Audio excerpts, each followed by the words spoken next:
की आपको बड़ी खबर बता रहे हैं। 26 नवंबर को झारखंड में सरकार का गठन संभव है। मोरहाबादी मैदान में यह शपथ ग्रहण समारोह हो सकता है। हेमंत सोरेन सीएम पद की शपथ ले सकते हैं। आज दोपहर 2 बजे के बाद सब कुछ, सारी तस्वीरें साफ हो जाएंगी कि आने वाले वक्त में क्या होगा। तो रांची से इस वक्त की आपको बड़ी खबर बता रहे हैं और हमारे साथ गौरव झा इस वक्त संवाददाता जुड़े हुए हैं। गौरव, अब ये भी खबर आ रही है कि 26 नवंबर को झारखंड में सरकार का गठन संभव है। बिल्कुल 26 नवंबर को सरकार के गठन की चर्चा चल रही है। इस वक्त हमारे साथ रामेश्वर उरांव हैं और कांग्रेस विधायक दल के नेता भी हैं। रामेश्वर जी, सरकार तो मैंडेट तो आप लोगों ने ला लिया है, अब सरकार गठन किस दिन?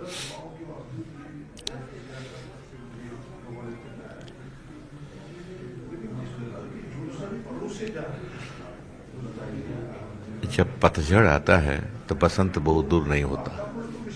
कहावत सुने है ना।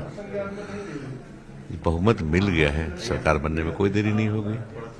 26 तारीख का डेट वो कह रहा है कि 26 तारीख की डेट वो तिथि हो सकती है जब मंगलवार के दिन आप लोग वो तय करेंगे मीटिंग में। आज मीटिंग हो रही है।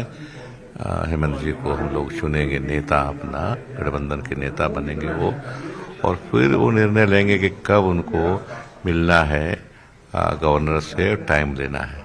आज की बैठक में महत्वपूर्ण किन बिंदुओं पर चर्चा करनी? 4 सीटें कांग्रेस को।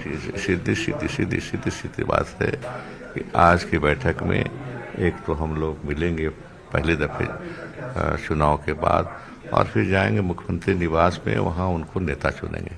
इसके बाद आगे चीजें चलेंगी। आप विधायक दल के, क्योंकि कांग्रेस के नेता भी हैं, चर्चा ये तेज है कि एक उप मुख्यमंत्री का जो पद है वो कांग्रेस डिमांड कर सकती। क्या ऐसा कुछ अब तक आया? नहीं, मुझे पता नहीं। अगर ऐसा है तो आला कमान को मालूम, हाई कमांड को मालूम होगा। हमारी तरफ से ऐसा कुछ नहीं है। हम तो पार्टी के एक मामूली से सदस्य हैं। पार्टी जो हुक्म देगी मानेंगे। बिल्कुल, तमाम विधायक जो है वो यहाँ पर पहुंचने लग गए हैं और ये तस्वीरें हम आपको कांग्रेस के दफ्तर से दिखा रहे हैं कि तमाम सीनियर विधायक आप नजर बनाए रखिए। तमाम अपडेट आपसे लेंगे। फिलहाल बहुत शुक्रिया तमाम जानकारी के लिए। और चलिए अब ये भी जानते हैं कि पहली बार विधानसभा पहुंचने वाले विधायक कौन कौन है। तो कांके की बात कर लेते हैं। कांके से सुदेश बैठा, जो कि इस बार नवनिर्वाचित पहली बार विधानसभा पहुंचे हैं और ये कांग्रेस पार्टी से हैं। बोरियो से धनंजय सोरेन, शिकारीपाड़ा से ये इस बार पहली बार विधानसभा पहुंचे हैं। अगर हम बात करें मनोहरपुर की, तो मनोहरपुर से जगत मांझी हैं।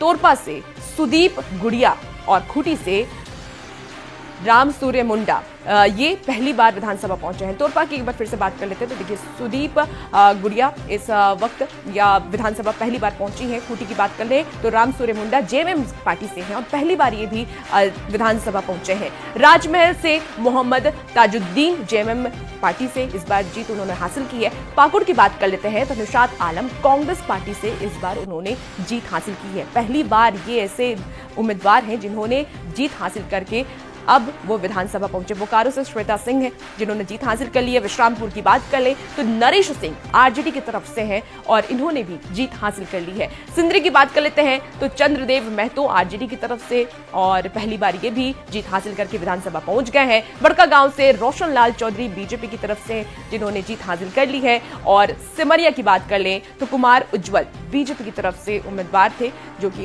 इन्होंने भी जीत हासिल कर ली और ये भी विधानसभा पहुंच गए हैं। झरिया से रागनी सिंह बीजेपी उम्मीदवार थी और ये भी जीत चुकी हैं।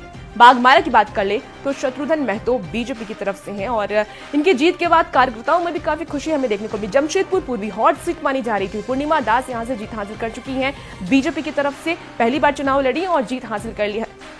हजारीबाग की बात कर लें तो प्रदीप प्रसाद बीजेपी की तरफ से और इन्होंने भी जीत हासिल कर ली है। जमुआ से मंजू कुमारी बीजेपी की उम्मीदवार और जीत इन्होंने भी हासिल कर ली है। पहली बार आप कह लीजिए कि नया चेहरा जिन्होंने जिन पे जनता ने विश्वास जताया और इन्हें जिताकर विधानसभा भेज दिए हैं। डुमरी से जयराम महतो जेकेएलएम से उम्मीदवार और इन्होंने भी जीत हासिल कर ली।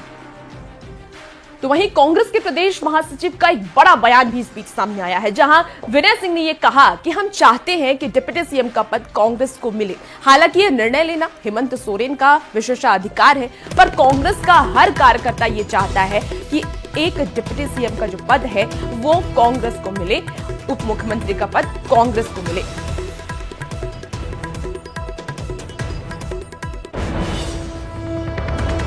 वर्कर का अगर भावना बोले तो निश्चित रूप से हर वर्कर चाहता है कि उनका इस सरकार में एक उप मुख्यमंत्री हो जो हमारे कांग्रेस के वर्करों को एक नजर से कैसे संगठन को तैयार करे। निश्चित रूप से जो नेता विधायक दल के नेता हों उनको उप मुख्यमंत्री बनाना चाहिए, लेकिन तय करना आला कमान को और हेमंत सोरेन जी को, गठबंधन के नेता को, कि वो किसको मंत्री पद में रखेंगे किसको नहीं रखेंगे, उनका पूरा विशेषाधिकार है। वर्कर के होने के नाते हमारी भावना भी है कि हमारा एक उप मुख्यमंत्री होना चाहिए। तो इस बार के विधानसभा के चुनाव में